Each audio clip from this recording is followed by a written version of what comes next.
haywire because those of you who've watched over the last few weeks, photos have disappeared. So I've had a look at it and I'm going to try a different system. And I was actually in the middle of setting this up whilst we were coming live. That's why I was a few seconds late. So it's not set up. So I'm going to be improvising. So bear with me as I kind of try and get used to this new system. Anyway, today is quite different. It's, as you can see from the background, it's listening to the land speak, and also land and water speak is what we got. And we got a special guest today is Manchán Magan. If I can get his picture up. So this is it. I'm not used to what I'm supposed to be doing with the pictures. So let's see if I can get the pictures going in sequence here. Here we go. There's the man himself, our special guest, Manchán Magan. And these Nature Folklore sessions, as usual, they're the videos and tree and water sanctuary support. They're brought to you due to the support of you kind subscribers. And without you, I couldn't fund putting on this show today. So thank you very much for your help. And without subscribers, I couldn't fund putting on the show. And all the help you can give, whether it's $1, a pound, a week, euro, it all helps as well. And that's the jolly link there through the Patreon. And some people are not very happy because Patreon go through the PayPal. I love the PayPal better than my bank, actually. But in case you have a problem with that, there is the Buy Me a Coffee. I'll bring the banner on for that one. And you can just use your regular card on that one. So many thanks for all your help. There's a reminder, too, that after the 6th of November, the last Sawan Crossing the Veil edition, I'm actually changing direction. And I want to write support books to this series. They're going to be 4 Nature Folklore books. And I'm still going to be broadcasting the Holy Welsh Revival on Wednesdays, but I won't be broadcasting for a while on the Sundays. And when I come back doing this, probably in 2024, it's going to be more of an entertainment thing on Sundays rather than those subjects, because I'll have the books out. You can get the books, and I'll have some side videos as well. I don't have any time in the week for writing at the moment, so that's my intention and goals. And I'm going to, as I say, the book's coming out, 4 books next year. Morgan's Spring Flowing, that's coming out on Monday, 30th of January. And then after that, I've got the Beltner and Summer Sowing, that's coming out 24th of April. And Lunacer and Autumn Harvest on the 31st of July next year. And then the Sawan and Winter Dreaming will come out on the 30th of October, 2023. And I'll start pre-order offers from probably the middle of next month. And there'll be a Patreon level as well. And if you're on that Patreon level, then you can get a free copy in addition to your support, which is, as I say, I'm very thankful for. And I will try and release short videos to introduce you to how I'm getting on with the project. As I say, Holy Welsh Revival broadcast will keep happening every Wednesday. They're shorter, much quicker for me to prepare and put on. Anyway, after all that blabbing, let's see the lovely people that have joined us, because it is a very special show here. We got Mari here, Mari from Dublin, Mari Generous, lovely that you're with us. And what we got new faces today, Ray McKinley from West Cork, and Claire's on. Lovely to see Claire here, fantastic. And the regular Cliff Carr is here, wonderful. And we've actually got someone coming in from the Twitch. So that's lovely there. Diggs BTW7 coming in through the Twitch. We don't often get someone through the Twitch, so that's an absolute delight. I'm still not used to the new system that I'm using here yet, so forgive me. As I say, I'm actually getting a device sometime next week that'll make this more slick. But as I say, I'm improvising at the moment, so do forgive me. Anyway, well, I'll start off with a bit of listening to the water. If I can, this is how I present the photos. I'm trying not to lose the photos. So we got listen to the water there. And as I say, there's just 3 more Nature Folklore broadcasts, including this one, before I rest it a while. Okay. I'm sorry, I'm getting a bit of a problem. Anyway, talking about holy wells, it's talking about water and on the earth. We're present, being present. Sorry, I'm trying to talk to you and deal with a tech issue that's going on. As you see, the pictures going up. Anyway, we'll smooth it out as we carry on. Anyway, talking of and about holy wells. That's what I was saying. And yeah, let's get some holy well picture up for you here, and I'll blab over that. There we go. And I'll get rid of that banner as well. And hello, Harold Jones. Thanks for joining in as well. I don't see your picture come up. Oh, Pittsburgh, Pennsylvania. Fantastic. Anyway, get the chat going.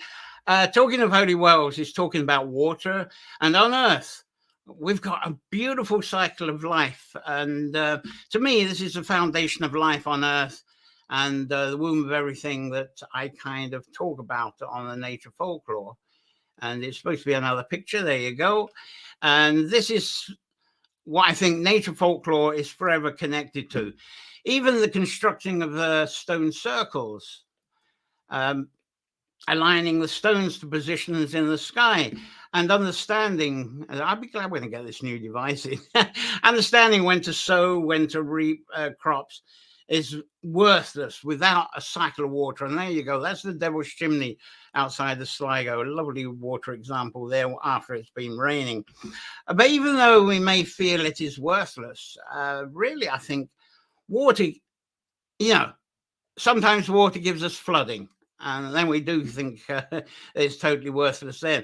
But I love the mystery of the water cycle, with the rain landing on the hills, for instance. Yeah, it's slow. This system is slower for bringing out photos than the old one. And we've got the swallow holes. That's up at Carrickeel, swallow hole there. And I think I've got another one coming up. There we go. I think that's up at that one. I think I took at the Cavern Burren.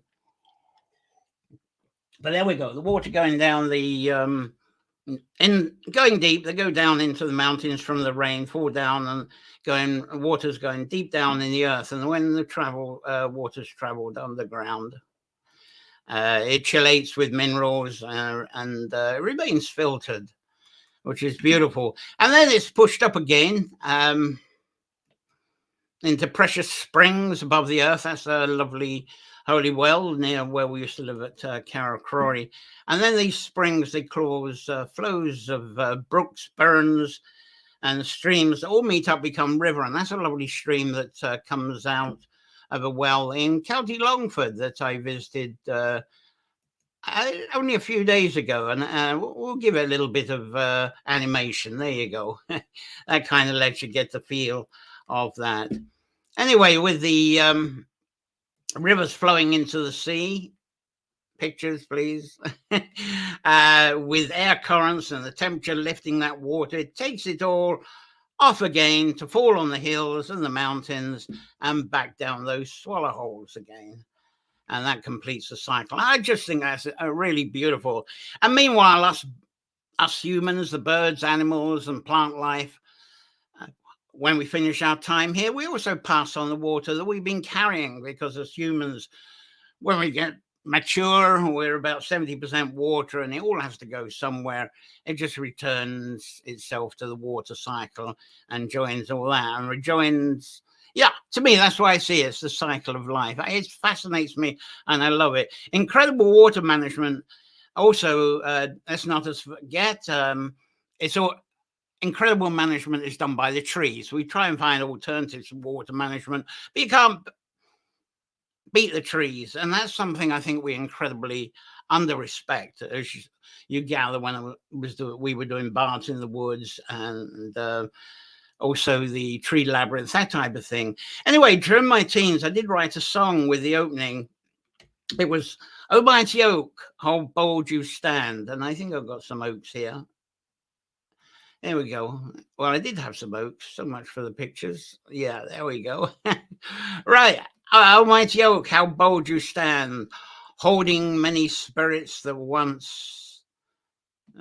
Sorry, tech issue again. Oh, mighty oak, how bold you stand, how holding many spirits that once roamed into this land. And I've now incorporated that into the Ohm's Tale of the Trees. It's into the song Hugh the Yew. It's a song poem. And the yew, of course, is a regenerating tree. So it fits right into the cycle. And I love how many countries now, they're adopting what's become a buzz term of riparian buffer zones. And I've just realized something that's absolutely gone wrong and why I'm having a little bit of a pickle. So I'm going to put a buffer zone picture and I'm going to deal with a bit of it. As I say, this has been a tech thing that's been irritating me as I'm talking to you, and I think I can correct it once I bring this picture of a buffer zone in. So I'm going to be talking a bit about this. That should be a buffer zone. That's a beautiful one. That's right in the woods there. That's a real lovely natural one. So excuse me while I sort my wares out here, because things are kind of bit uppity. Let's see. I think it's one of the computers that got problems with. I think I've got it sorted now. Right, great. Anyway, these are close to, as you can see, they're close to being rewild in spaces. Beautiful. And their positions, you see, you've got the farm on the right there. They're between organized farming and rivers, locks, lakes, even around ponds. And now they're starting to arrive around holy wells, which is a lovely thing as well. And I'd love to see a lot more holy wells adapt that riparian buffer to protect them from the fields and the various fertilizers and toxins from actually getting into the wells. That would be wonderful. Thank you very much. But riparian buffer zones, they intercept and safely, it's a safe natural process, although of course there's some conspiracy people out there now. I've been reading recently saying it isn't what it's cracked up to be. Of course there's going to be reports on the other side, but I think at least it does act as a buffer, and it processes, you know, those trees, those plants, they process the runoffs from the nutrient runoffs, the sediment, pesticide, everything that the farm throws at it, which would have otherwise gone into the river. It's a lovely sort of filtering, and the trees there, they do the job and helps to preserve our precious essential life water. And these natural-based buffers, they also prevent the livestock from getting to the rivers and lock banks. And this helps to reduce the erosion as well and reduces the sediment. You might think that's unfair, very cruel, that keeping the animals away from the rivers. But the farming animal population in fields is above what really nature probably would have intended. And of course, within those buffers, the wildlife comes into them and they drink from the rivers and from the ponds and the locks. They get access to the water, but the cattle and the sheep, they get that water pumped to them in their troughs and so forth. Now, some farmers, they do have gates and they do actually let their animals through to the river or the lake, and they will do it perhaps up to 4 times a year, just like the tradition of giving animals access to holy wells up to 4 times a year.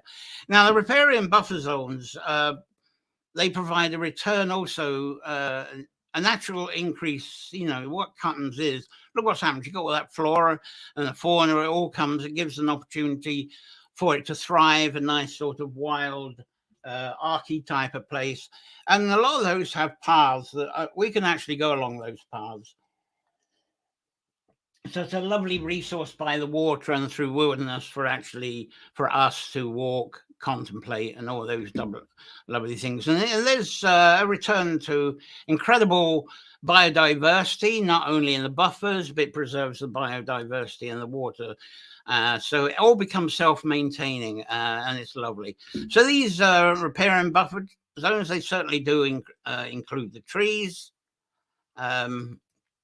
And those trees are, we always talk about our terrific carbon sinks as well as repairing the pollution that happens. To me, they're a bit like the trees, like, or that whole riparian buffers, like the intestines of crows, because crows can eat any kind of poison, goes through their digestive system, and then comes out as organic, safe organic matter. And I can see in a way that how that would actually relate to the mythology and folklore of the Morrigan, the Morrigan, and that type of thing, because that is what Shiz does, takes all the debris from the year before, transforms it through the winter, and then we got that rebirth in spring. And I think the folklore is all related as far as I go.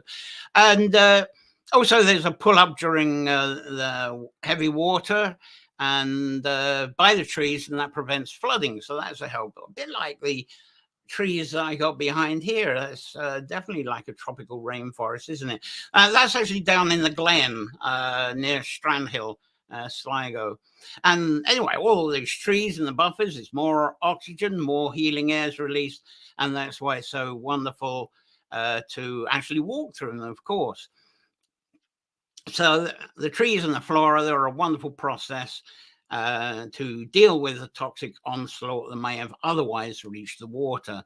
Now, take the Boyne, for instance. There's a lot of publicity about the Dawn Meats pumping waste that reaches the precious folklore-rich River Boyne, and some farmers along the Boyne have actually been installing riparian buffer zones similar to what I've been talking about between their farm fields and the river. We actually know a cattle farmer that's not far across the river from Bective Abbey that's actually been doing this for a few years. Anyway, I'll take a break from that for a minute and see what you're saying. It's lovely to have you aboard. We got who we got? We got Harold Jones, Pittsburgh, Pennsylvania. Jackie Burgess here. Greetings to you, Jackie. Wonderful, lovely to have you on board. As I say, we got Manchán, not very far away now. Anyway, a wonderful benefit, a human benefit, all this water protection is to satisfy our needs of connection. And this is, I've been giving you a bit of science and stuff just now, but this is what I feel is the roundup of this. With modern life, our contact with water, soil, plants, animals, and birds, it's really changed incredibly. I've noticed it a lot since I was a child in the 50s, and how we make that connection now is, it certainly seems to be a lot less connection. And even farmers, I'm surprised, even organic farmers and permaculture farmers, they're struggling, it seems, some of them, to make that connection, especially regarding the protection of water where natural water is present. And to me, it's the natural water is a wonderful place for us to connect, contemplate, and breathe well, especially surrounded by trees. And water is then a place of divination. It becomes a place of divination.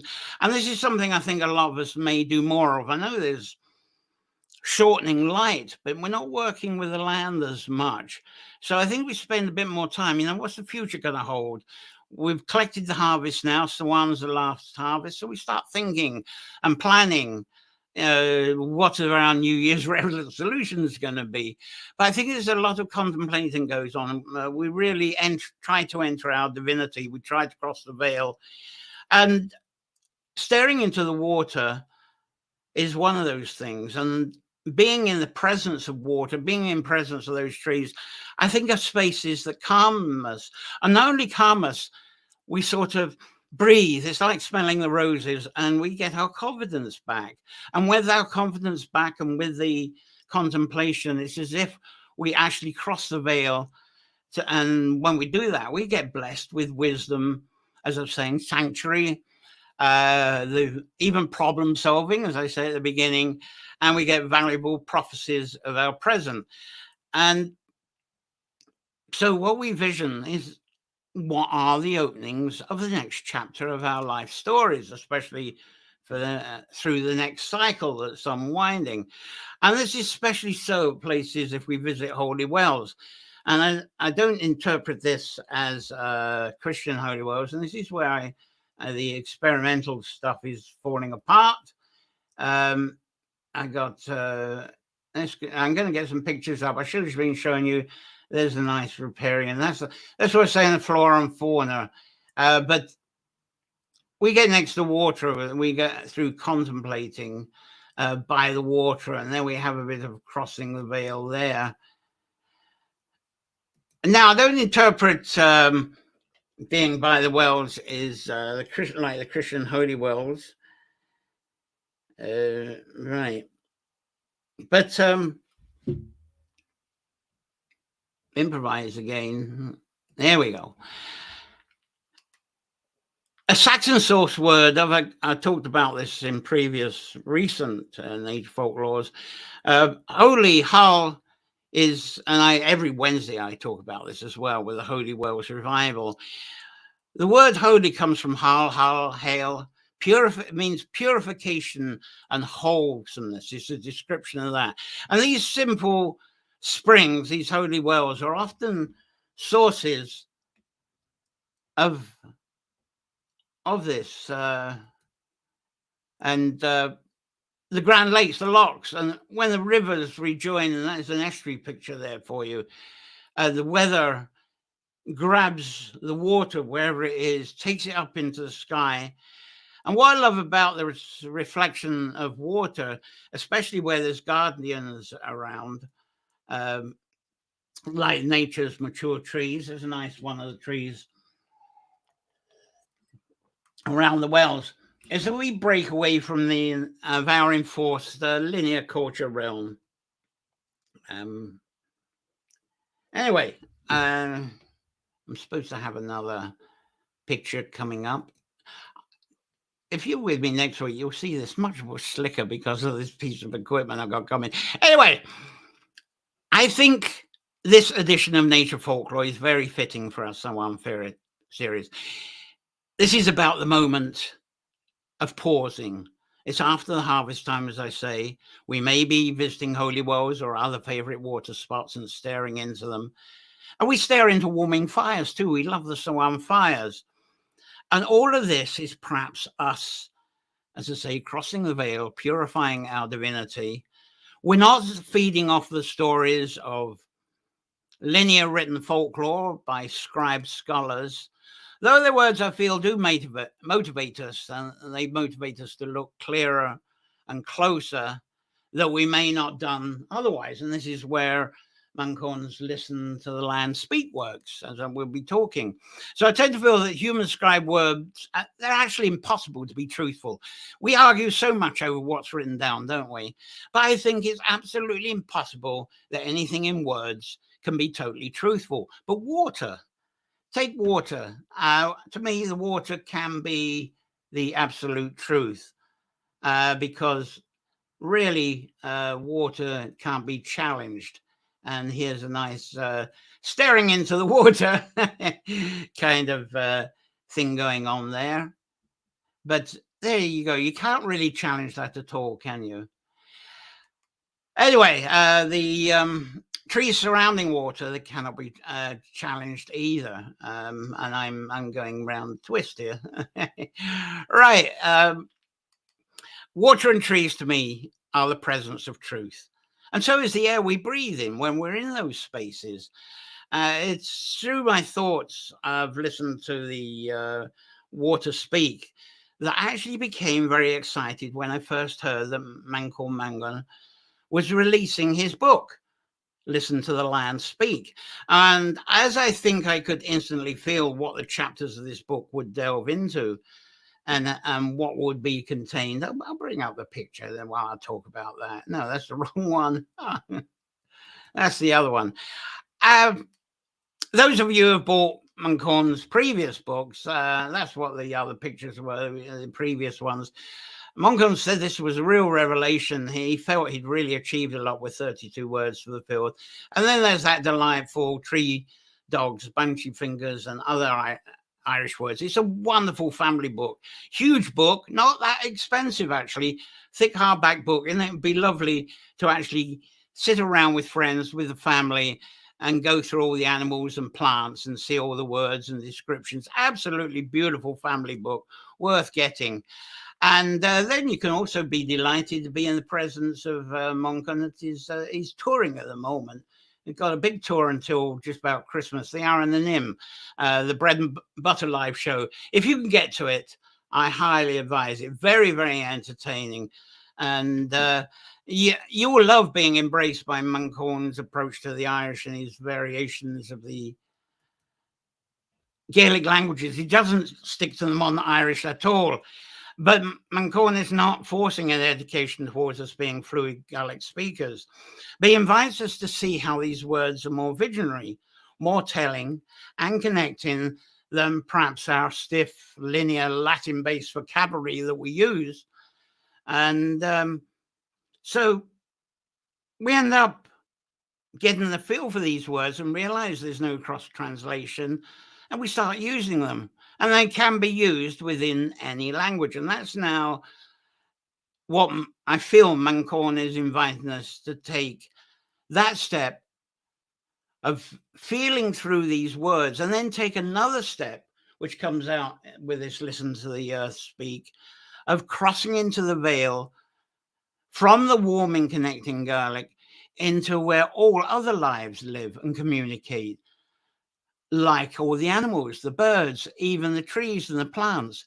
How do they communicate? They listen to the land speak. Now, unfortunately, or maybe fortunately, Manchán Magan is not actually live with us this afternoon. Don't swoon, don't threat. He's never been so busy with gigs. So what I did, I managed to book him on his only evening off until Christmas, I think, which was last Monday. And I had a live conversation with Manchán, and I recorded it. I must admit, I was very tempted to go live with you all last Monday, so you perhaps could ask him questions on the spot. But we chatted away for about an hour. And I ended up stopping because I thought Manchán was certainly ready for his dinner, and that ended it. And also his internet service at home was starting to break up beyond what was audible. So I've edited the interview, and I've got about 30 minutes of that interview for you, because some of what we talked about actually ended up being quite personal and private. So it's a little bit dangerous getting it out to any social airing. So I've cut that bit off. But I think this interview recording is also delightfully natural.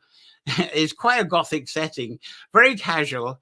And any questions you've got for Manchán and myself, please ask them and post them in the comments. And I will get them after Manchán and see what he says.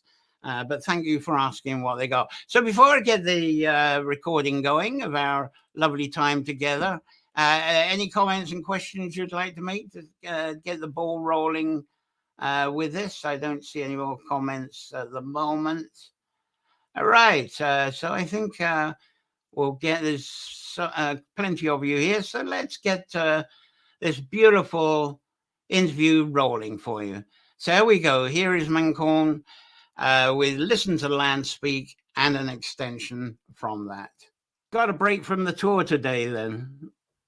Exactly, you're right. And it really is only today. Tomorrow I'm doing things in Navan all day, giving a talk in the archives department and a talk to kids.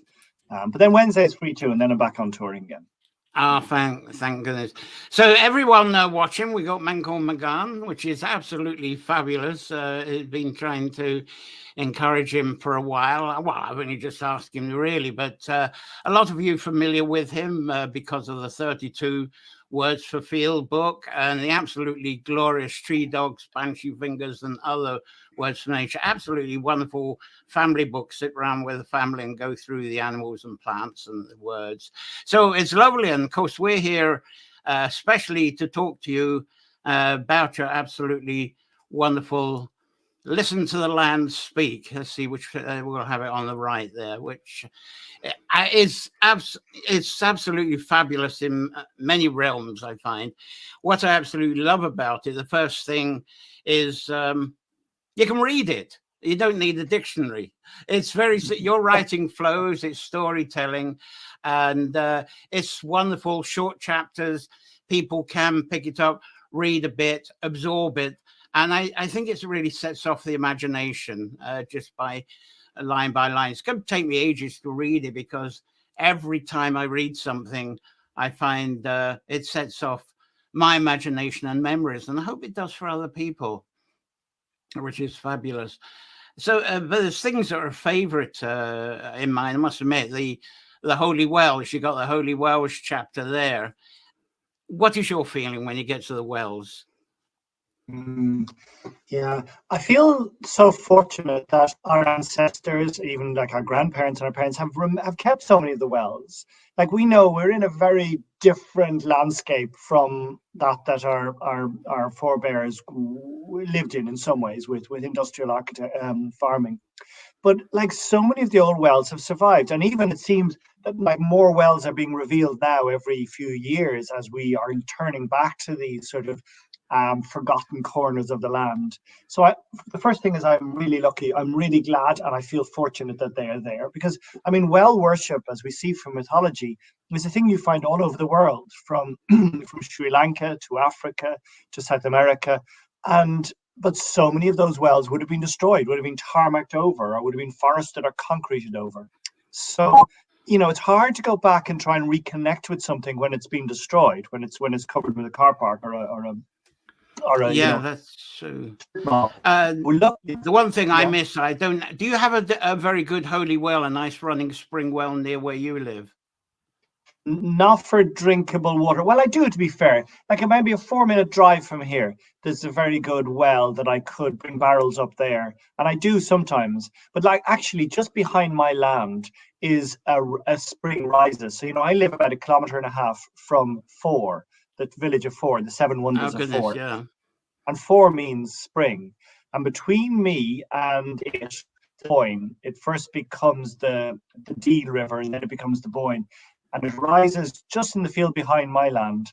And so, yeah, there's springs everywhere. In fact, it's drumliny land, so it doesn't hold it, but they bubble up. But not enough collectively on my land to drink it. Oh, incredible. Yes, because I've noticed this year that's a beautiful well that I live beside. Oh, I do miss it, because I live outside Mohill now, and I'm still trying to find a decent well. But that's one absolutely fabulous. Travelers used to come there. One or two still do, but it is something local people can get the water from, because we only had group water there from about 2016, so that was it. Now, you gave the hint there, the other chapter on the rivers goddesses. That's another fascinating thing. I've heard you on other interviews saying that, starting with the wells, for instance, and the story of the Shannon and the pot. So yeah, a few words on that would be fantastic, because I love how you explain that. Yeah, I think it's so hard, isn't it, for us to get a sense of the other world, or Tír na nÓg, or this imaginary realm. But it seems, because the descriptions shift the whole time, but it seems so many of them describe Tír na nÓg, this other world, which is beyond time and space, so it's very hard to describe, often has a well at its center. And the well seems to be the connection point, almost the root umbilical center that connects us to everything else. And then there's the trees around the well, and then the trees are sacred. And so from that well, it seems like there was from Tuber Chunla, it's different descriptions. Some say that the 5 primary rivers of Ireland, sacred rivers, arose from that well. Different accounts say different things. Like, as we know, the Boyne is often said to be the well of Sagas, but sometimes it's from Chunla as well. So if the well is the seed core, there's almost the node at the center of the matrix, and then these lines, these linear extensions of energy, of vibrancy, of goddess energies come out from that, rise up from that to form the rivers, and then the rivers go through the land, basically inoculating the land, or just making the land sacred, or with this blessed energy. So it's lovely. Everything is united. You can just put a foot outside of your your front door, and you connect it to the land, and then somewhere nearby, there's going to be a stream or a river, just because of the amount of rain in Ireland. There has to be some course to get that river, and that river is either rising up out of a well, or bubbling up out of the ground, or from a lake. But it's then connecting into into all of this source of magic, and into the other world.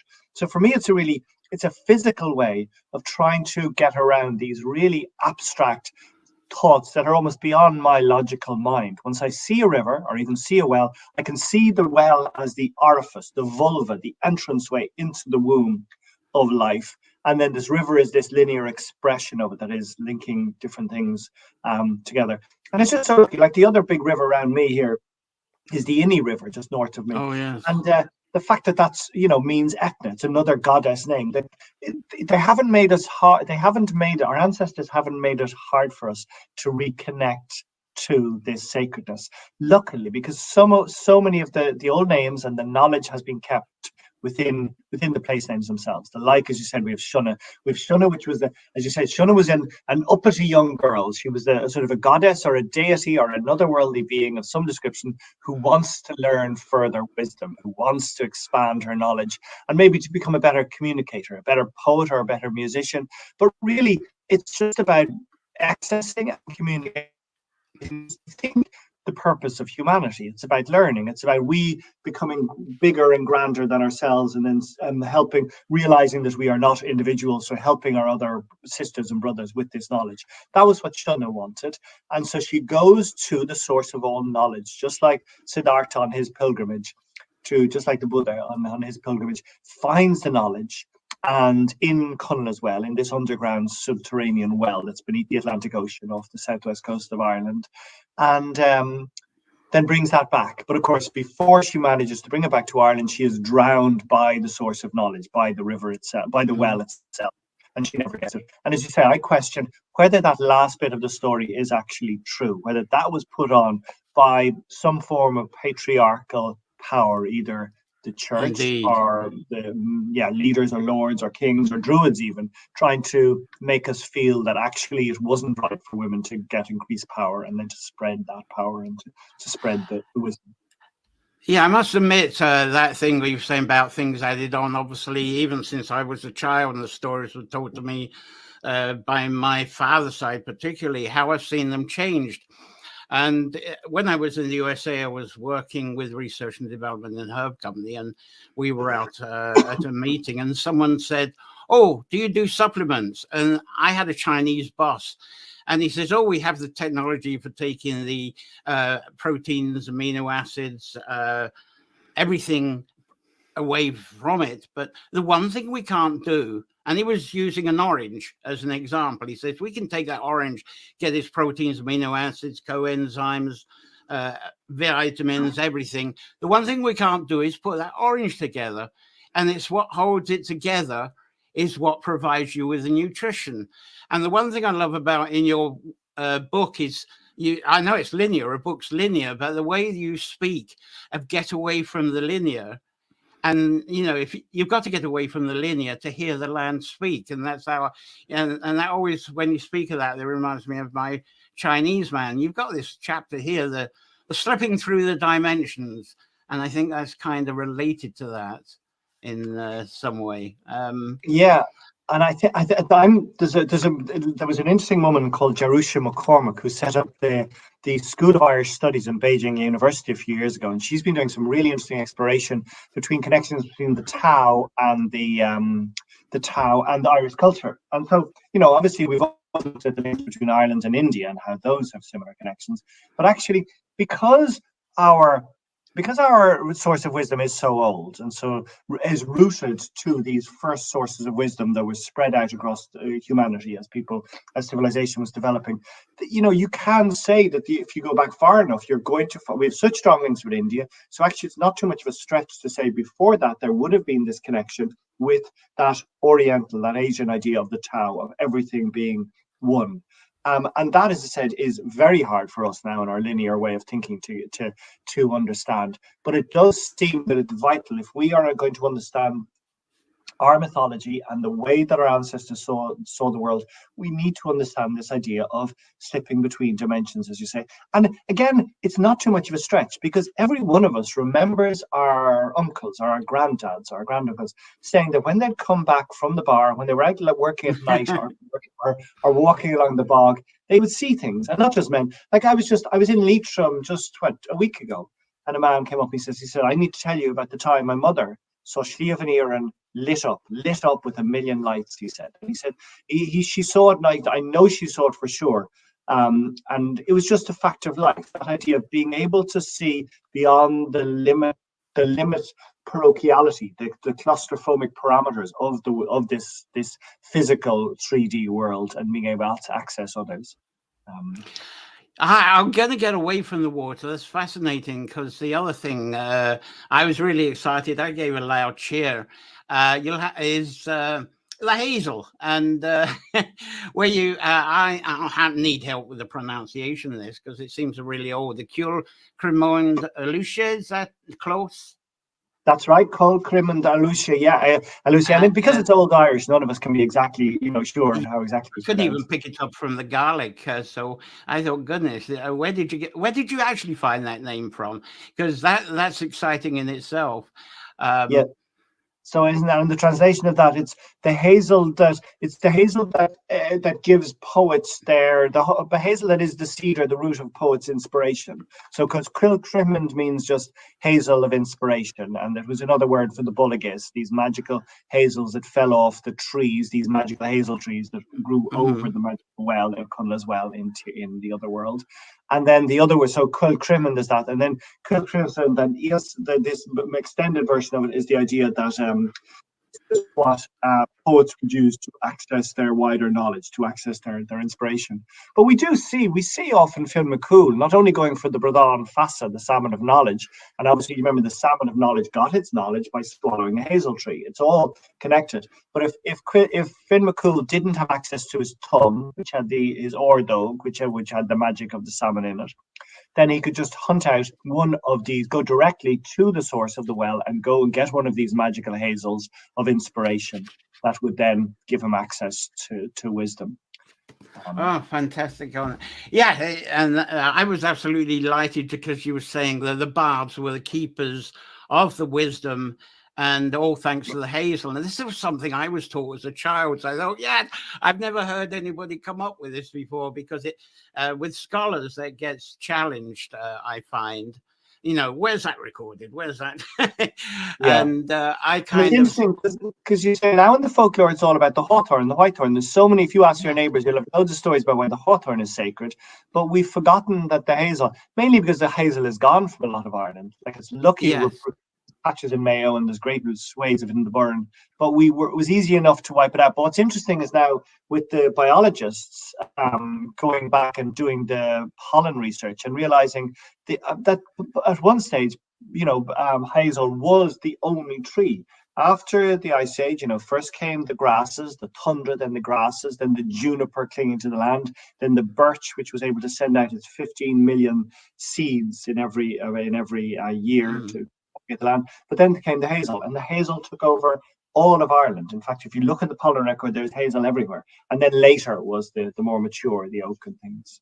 But so if the hazel was everywhere, and like in the Neolithic sites and the Mesolithic sites, we see these hazel shells. So they're obviously feeding on hazel. So it's no wonder, Neil McQuitter makes that great point in his tree book, that just because often when a tree or a resource is very useful to the people, it also becomes sacred. It's not just one or the other. It's not like, anthropologists used to say, the buffalo for Native Americans wasn't sacred. It was just practical, because it gave them their milk and their meat and their leather and cultivated the grasses, kept the grasses down.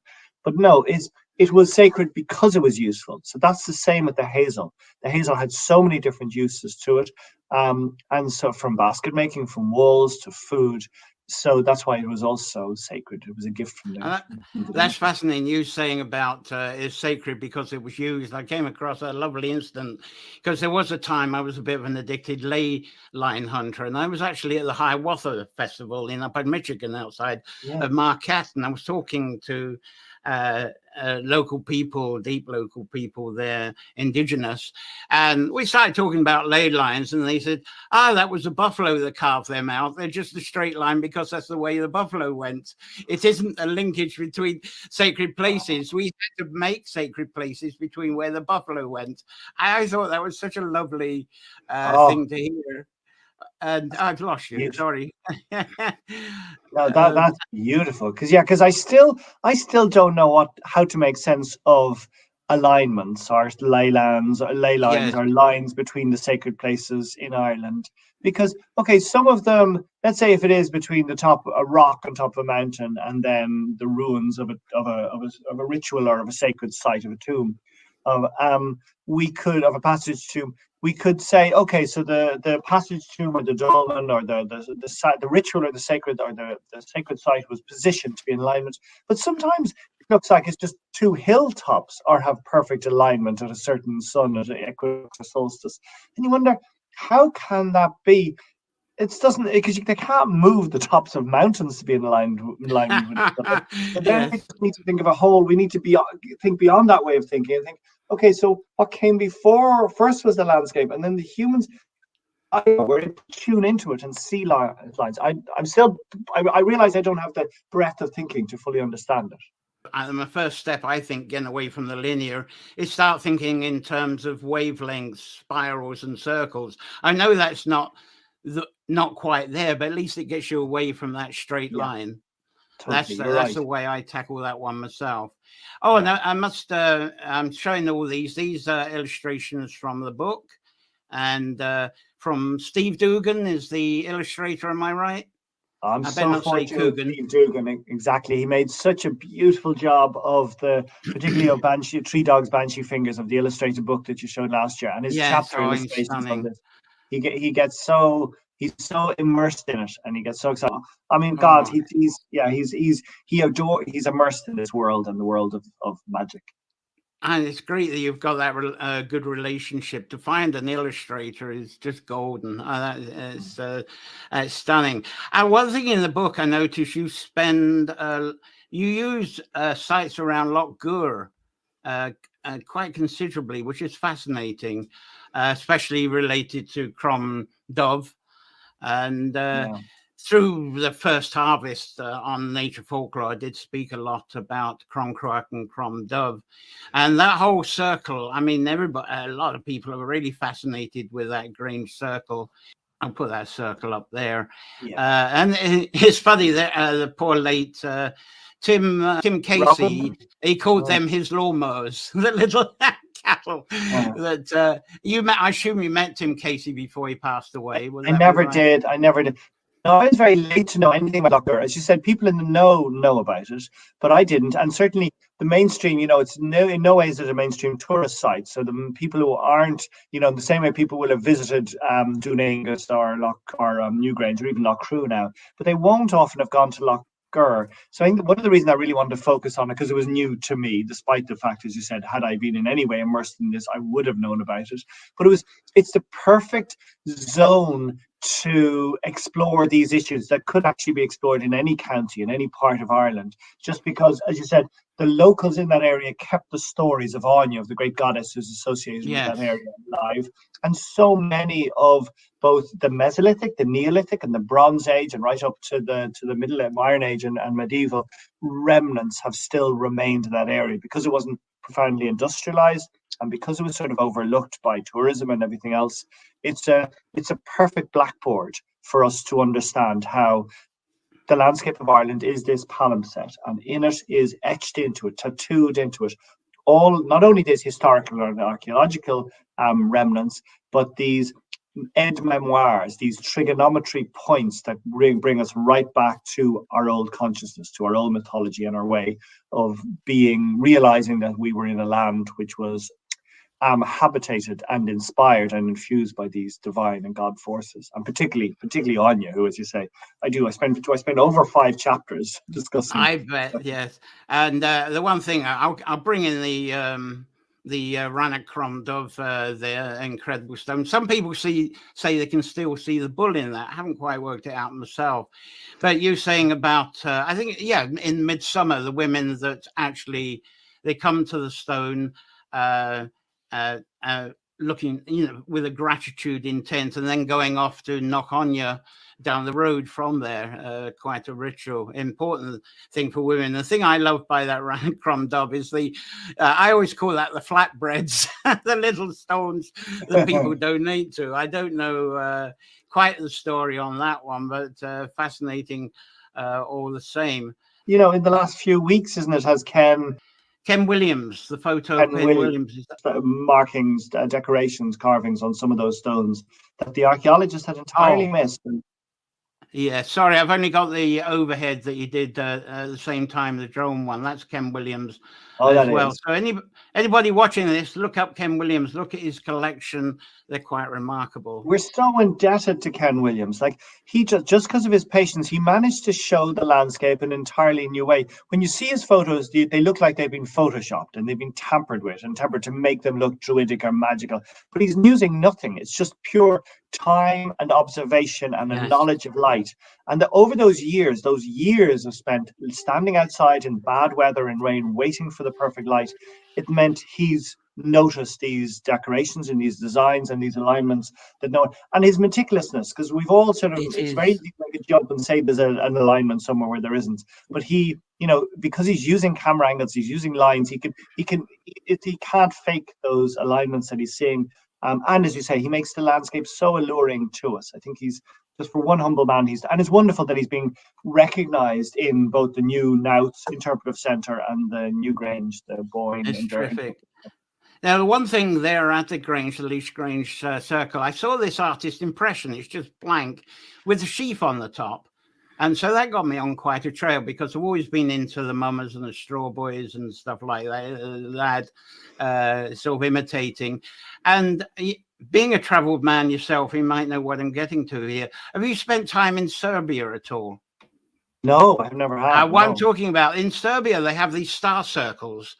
It's near the Bogatin temple that was discovered, I forget, quite some time ago, and someone tried plotting them out. I think I might have a picture or two of the actual circle close up. But those circles, they were, first of all, the story there is they built those circles because, of course, nobody knew when they were settled when to sow, when to reap. And then, of course, like we've been talking about the observations, you got to get the circle stones in the right position before you can do your farming. And then once the farming was doing, what the hell do you do with those circles? And they still do it in Serbia. They thresh inside them. They used to use bulls. Now they use the horses. But there is remnants of those old circles. If I've got one or two that are actually existing. No, I haven't got any pictures of the actual major circles close up. I find that's fascinating because I started reading into the Vinca culture, how the Vinca culture moved up with the Slavs up in what's now Poland, how that tradition got across eventually to here. How that big Grange circle, even by its name, Grange, you can turn it around through translations to groin, I find, and the grain, granary, growing your granary, Grange.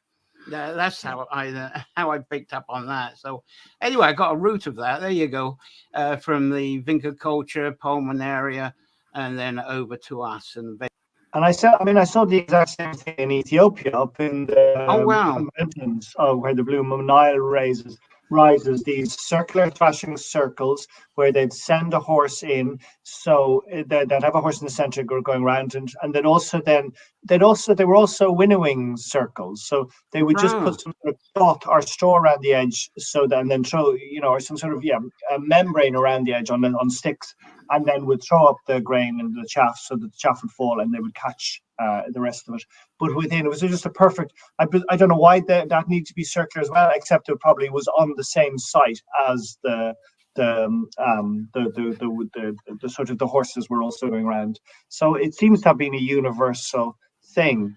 And it's, it's hard to prove these, but they seem so coincidental and so they are. You were saying the first, like I was showing the pole with the first cut barley on the top. And there you go. The horses are tied to a pole there, and that pole has been put there a long time ago. I bet it was a lot taller originally. Yeah, talking of coincidences, let's see if I got this animal, if I can find it, see what your thoughts are. On Boer Island, the Crom. I call it the Crom. They call it the Jens figure, the two figures there. You familiar with that one? I am indeed. I visited last year. It was one of my father's favorite as well. Yeah. And People are arguing what's about your whether feelings and thoughts of that one? it's hard to say. Like I was trying to decide, did it seem male or did it seem female? And then, like as you see, are you thinking that it could be the two sides of Crom Dove and Crom Cruach, or That's Crom my Dove? thought. But Yes. wasn't there a thought that Crom Dove carried the woman on his back with the sort of obviously the bag? He carried the bag of grain on his back, but then sometimes that was etna. And etna meant the word Yes. means a seed or grain, or then grania actually, as you say, means a grain. But although in that way they don't, like Crom Dove is often a dark and a sort of slightly foreboding character, and those two, the both sides of faces seem quite pleasant. They don't seem horrific in any way. There's definitely a Yeah. mystery there. It's trying to communicate something to us. It's just fascinating going to graveyards around there and seeing other graveyards with that imagery. I'm trying to think of a name of graveyards in Upper Lochern that's full of those figurines similar to that. The name escapes me right now. I know not many people go to it. We're going to come into Swan now, and this is a relic I saw that was pulled out from the fragments, because I can't remember the archaeologist's name, but picked up a lot of pottery, broken pottery up around the stones, around the Grange Circle there. I tend to think again with the listen to the land speak, there's the harvesting, and you got the first harvesting, you got the threshing, you've got the dressing up with the straw after the storing of the flour and so forth. But the one thing that obviously goes on in the summer is the boiling of the mash and making up the ale. And of course, when's the ale ready? For the Sawan. Fill up the pots, get merry, throw the pots as a ceremony against the stones. That's the way I think about that one. And we're so lucky because we're living at this time between two worlds. Like all of those practices that we were talking about are still happening around the world. And maybe in Yes. another 100 years they won't be. But it is not a great leap of imagination. We can go and still see how local beverages are made at harvest time all around the world. And we can go to so many countries that are still using cattle and oxen to plow and to winnow, and how are they using hand implements to prepare grain. So it's all we're seeing is the remnants of them here. And what's the other unique thing about Ireland is so much of those Bronze Age, Iron Age practices remains, vibrant and remained the norm in Ireland up until at least the 19th century. So we're really lucky that we don't need to stretch too much. It's not like going back and reimagining the pharaohic life in a modern Egypt. We kept a lot of these simple ways of farming that were utterly sustainable and utterly connected with the seasons alive, right up until you could say the 1970s, the early 80s even. The stories of the three-headed dragon coming out and spreading the flames in the various high points, and because you talk about Talaka and Tara and Ememaka setting off the fires from there. Stories like that all seem to evolve from that cat cave.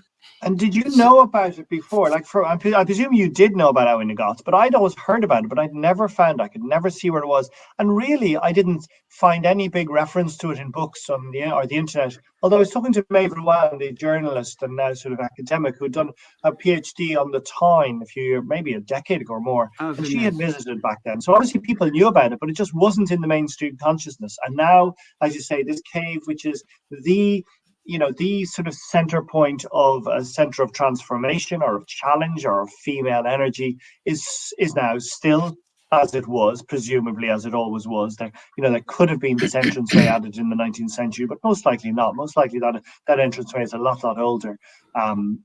And that we can enter a chamber of transformation, a place that was most likely a rite of passage for our ancestors in pagan times, that it's still there, that you don't need to buy a ticket, that there isn't a nice car park with gravel. It's been preserved and kept quietly by the community, and now to show people, to lead people to it and to explain it to them again. One thing to round up is, what is your vision that you hope? I mean, your book's going to be enormous. People have been waiting for it, and it's absolutely delightful that it's people are actually taking notice. That people, they're going to read it. And I suppose I feel myself and a lot of other people have come out with jargon. Oh, yeah, oh, yeah, yeah, oh, yeah. But from reading your book, people are going to think and they're going to apply themselves. So what's your vision of how people will react to your book? Yeah, it's interesting because it's interesting because it's early days, you know, like we know the effect that 32 words for field had, but I never could have imagined it. And like, I don't know, my hope would be that Listen to the Land Speaks will have maybe a similar impact and maybe a stronger one. But for the moment, people, as you said, have been excited by it, but few people have read it yet. So I'm hoping it's clear enough. I'm hoping it's simple and accessible enough. And I'm hoping that, you know, people, it was such a surprise to me that people engaged so much with the Irish language, the concepts, the linguistic and magical concepts that were in 32 words for field. But it was very abstract and it was full. You opened it up, and if you didn't speak Irish, it just looked like it was a language full of gobbledygook pages, you know, because every sentence there was a word that one didn't understand. Luckily, this new book, this last week, has a lot less Irish in it. In theory, it should be more accessible, but it deals with possibly equally intangible and vague ideas. The whole idea of myth and circularity and non-linearity, and the idea that the natural world, stones and trees and rocks and rivers, can have life, can have divinity, can have a sacredness. That might be a stretch too much for some people, or maybe it will kindle things. And if it does, and if we then, because it's not just, you know, clearly I'm so many people who are plowing the same furrow that I am. But it means that all of us, the great new TV series, the great new books, the photographs to say that are now coming out, the podcasts that are being done to celebrate this, could be part of a revolution that really connects Irish people back to their land again. And if that happens, then we have some key benefits. First, we probably begin to farm in a more sustainable way. We begin to have healthier food. We finally begin to protect the biodiversity and the sacredness of this land. But we also begin to heal ourselves, because humans who are disconnected from the land are sick humans. They're sad humans. They're disillusioned humans. So if we do manage to reconnect to our land again, we find our power, we find our potency, and that could have benefits that are even hard to imagine from now. So my greatest wish, I have a grand wish for it, but at the moment I'm in this case of just humbly waiting and seeing whether it will take hold in people's minds and hearts. I think the vision was absolutely perfect. That was beautiful. Listen to that. So I think that's as far as it'd be sensible for us to take that. It's been absolutely delightful having you on board, explaining, Listen to the Land Speak. And is there going to be a TV series, or is this it in its... I'd love to. Yeah, I know TV is so, as you know, I've been making TV for 25 years. It's so narrowing, it's so confining. I'd love to see movies made out of Listen to the Land Speak. Exactly, yes. Words for field. They allow the imagination. They're not quite as limited by the simple, claustrophobic grammar of TV series. But I just want to say, like, I'm so grateful for you, John. The work you've been doing, explaining these concepts, making them so accessible in podcasts, on YouTube, on the internet, has been amazing. Because as I said, there was a dearth of knowledge, and just because of your interest back so long and your breadth of perspectives from different ways, you've given us really, really valuable insights that me, who's just coming to all this lately, just didn't have a chance to access without you doing the forework. But I think the beauty is of your travel and your travel experience, you can relate to what you've seen to the heart of Ireland. And that's, I think, one of the beauties that's come out from the Listen to the Land Speak, is there's a lot of experience beyond the words. And that's why I think I interpret your book as something, you'll start reading it, and before you've got to the end of the chapter, you want to be out there and hearing it. So that's my approach to it. So thank you very much for joining us for Nature Folklore. So that was Manchán Magan. That was Listen to the Land Speak. And that was absolutely fabulous. And I'll edit it down to there. Wasn't that special? Very special. And enjoyed sort of watching through that. And sorry, I got so carried away. There was him coming out with all these compliments about what I was doing. So to me, it's almost like if when I was a songwriter, imagine if Bob Dylan came in and said, "What an amazing songwriter I was," I wouldn't know what to say. So excuse my rudeness because I didn't respond to him on that. So thank you, Manchán Magan. That was very special. Do I have any more pictures I'm supposed to be showing you here? Let's see. Yeah, that's the man himself. Well, it was the man himself. There's something in the way of showing him. Yeah, let's put him back on. There we go. Whatever, anything I've missed out. There you go. Listen to the Land Speak is the book. And I think there's as many pictures as I got up for this time. I'll have a better tool for showing the pictures. I think from Wednesday, which is fantastic. But we got some comments, some lovely comments from you, Deirdre, here saying read the book right now. Absolutely loving it. And through the YouTube, we've got Sutnar. I hope I got that right. Watching from Kerry.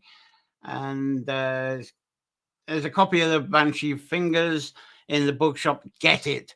I mean, it's an enormous book, and you think it's going to cost the earth, but it's the incredible value for what it is. And as I say, it's a delightful family book that once you've got it, you just, so glad to get it. And started with recent books. Wonderful. Hope for more one day.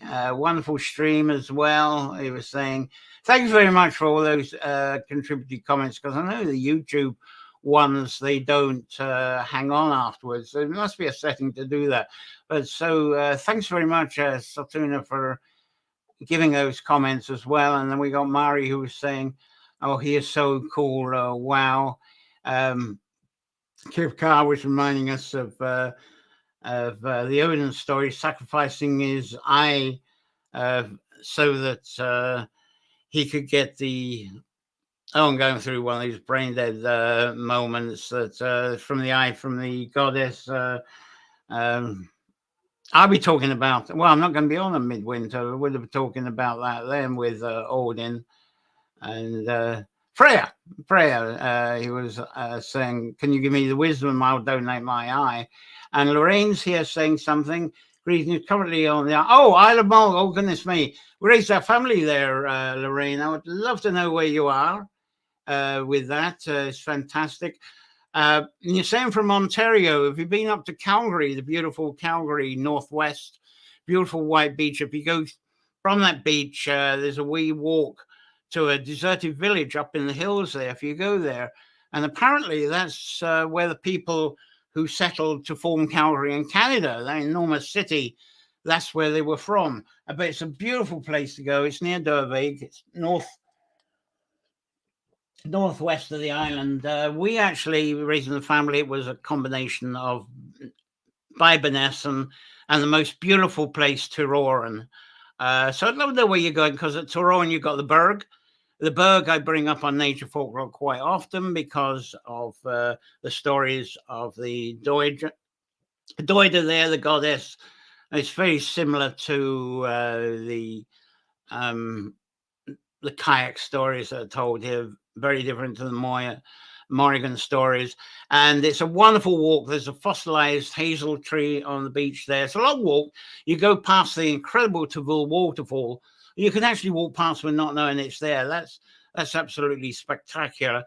I used to have retreats there, and we used to do it over 2 days, because it was a day's walk to get to the fossilized hazel tree, get down on that beach, and then we go to the caves behind the waterfalls, because there's a whole succession of waterfalls. If you're at a place called Artun on the Ross of Mull, you can see across to them. It's quite spectacular. And behind those waterfalls, there's thousands of years old bat guano.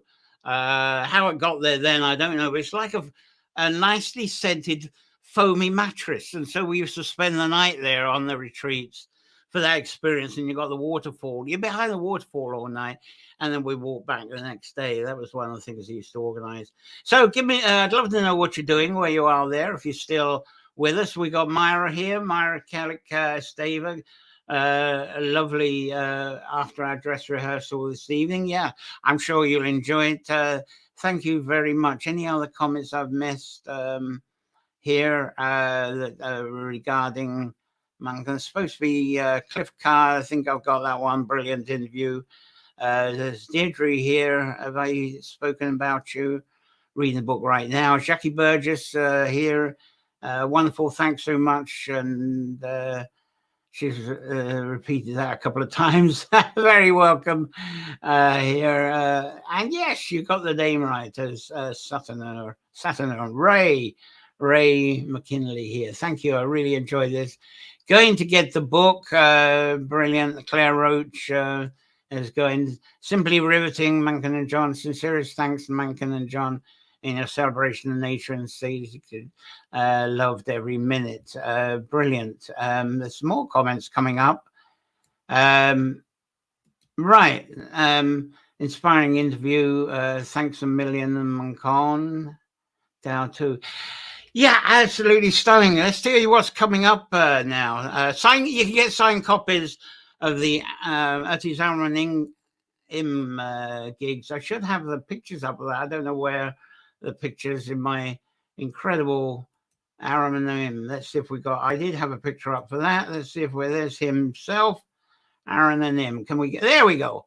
And that's the show he's touring with. Absolutely gorgeous, bread and butter show. And you actually help him make a loaf of bread and even make the butter. He passes around the butter churn around the audience. You know, by the time it gets around the other end, we've got butter, and then we go up and around him and cut up the bread and eat it. But whilst doing this, he has all these amazing stories. Some of them out to listen to the land speak, some of the extended mythological stories. And he's on tour in Ireland. As I say, that Monday was the only day he's got off. He's just constant up until Christmas with that show. And then I think he's been on a brief tour of the US. I think he's going over to the US with that tour, show next year as well. But if you go to any of the Aaron M gigs, you can get a signed copy. I haven't got the address, but yeah. Now, where did I got mine from Mayo Books. Usually Google. Sorry, I haven't got the. It's probably mayobooks.com or .ie, but look it up on the Google. Mayo Books, very nice mail order system there, or you can get into your local bookshop. It's every bookstore in Ireland is bound to have a copy of Listen to the Land Speak, and I gather it's creeping into the USA now as well. Some people have got it, so support your local bookshops where possible. Of course, there's another outlet that you'll find it, but let's get the bookshops and Manchán, get the benefits to him, because Manchán actually recycles his income. He lives very simply. He lives in a very ecological home with a grass roof. He has 10 acres and he has animals. He grows more vegetable than he can eat. He just gives it away. But as I say, we're cut off because the internet, being where he is not the best. But I think that was so stunning with what he had. I love that. Anyway, as I mentioned earlier, keeping this Nature Folklore show financially afloat myself is thanks to the subscribers. That's the main subscriber link again. Patreon. That helps a lot. $1, euro, pound a month. It goes a long way because you're all collectively helping out. And if you don't like going through the PayPal, which Patreon does, there's always that buy me a coffee where you just simply make a donation with a card. So many thanks for the help. People have been watching. You're helping already, which is great. Now, coming up, as I say, there's only 2 more Nature Folklore sessions before I give it a rest for a year. On the 30th, I haven't got any pictures for this, but on the 30th of October, it's going to be both Sawan editions, and it's going to be, let's get that banner off because I think you've got it down by now. It's going to be What is Sacred Fire? I'm going to look into the symbolism and engagement around Sawan time. Plus, the next 2 Sundays, we got a lot of guests. poets and storytellers. So it's going to be a real variety show. And 6th of November, and Cliff, I think we're getting yours up, song up as well. But 6th of November, which is the final of this current series until I return with a Sunday broadcast or whatever day it's going to be in 2024. So it's going to be a fairly obvious one. What is the veil? Because that's a question that we have at Sawan, and that's what's going to finish up this season. As I mentioned, I'm retiring this Sunday Nature Folklore broadcast for a year because I want to compile, write books. I just don't find the time with the 2 broadcasts now. And there's going to be 4 Nature Folklore books through 2023. They're actually written up, but I just got to format them. So if you missed the start when I explained this, it's worthy watching the replay of the show to find out more about it. But the Holy Wells Revival editions, I'm still continuing those on the Wednesday at 7 p.m. Irish time, because they're trying to keep them to 30 minutes maximum if I can, and they're a lot quicker for me to put together, so it's great. And on the next Wednesday, which is what date is the next date? I haven't got the date here. Well, I should have got this up here. Anyway, so it's next Wednesday anyway. We're going to be covering ghosts at Holy Wells, and probably 1 or 2 Limerick wells as well. So if there's any more comments, fire them at me before we close off. I don't think I've missed any of your comments out. It's been wonderful that you've made the comments. It's lovely to see some new faces. Thanks, of course, to our amazing guest today, Manchán Magan. And if you're watching this as a saved broadcast, please keep the comments going, because I do check up the saved broadcast and answer the comments from time to time. Click subscribe on the YouTube, because even though I'm finishing the Sunday broadcast, I'm going to be putting odd little shorts, short videos up through 2023. So I'm not going to leave you alone on this, but it's just the long Sunday broadcast is coming to an end for a little while. So it's I think that's all I've got for you. Wishing you an absolutely wonderful, safe week full of wonder and inspiration and enchantments. Until next Sunday, when we have a lovely variety Sawan style show. Thank you very much for watching. Thank you very much for your support.